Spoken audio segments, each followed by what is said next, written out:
Surprise pour les Montpelliérains ce matin. Plusieurs routes ont été bloquées par les agriculteurs, comme ici au pied de l'Arc de Triomphe.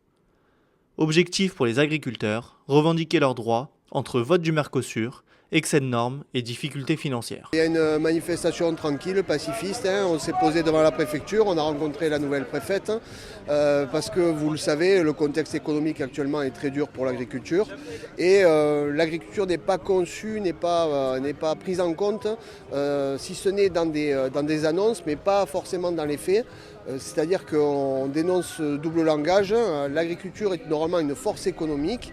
C'est un des premiers postes export de la balance commerciale française, mais on est en train de disparaître à cause des contraintes économiques et environnementales qui sont mises sur le monde agricole. Ce qui fait qu'on se retrouve avec un slogan « N'importons pas l'agriculture que nous ne voulons pas », parce qu'en fait on est livré sur le marché mondial avec des contraintes qui fait qu'on ne peut pas suivre le prix du marché mondial. Ce vendredi 9 janvier était également le jour du vote du Mercosur.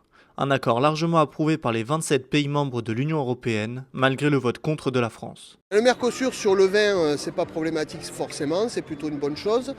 Par contre, sur les autres produits, que ce soit le lait, la viande, c'est quand même problématique. L'Europe se pense riche et elle pense qu'elle peut se passer de souveraineté alimentaire, alors que nous, on pense que justement, l'Europe ne peut pas être grande s'il n'y a pas de souveraineté alimentaire. Début 2024, la crise agricole paralysait le pays et poussait l'État à promettre des avancées majeures.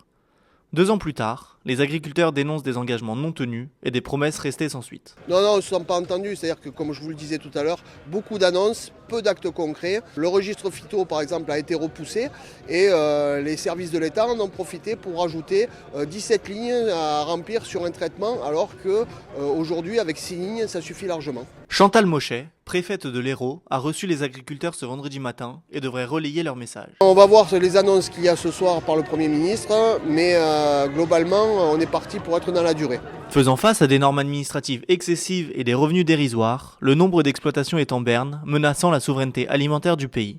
La France compte désormais moins de 350 000 exploitations agricoles.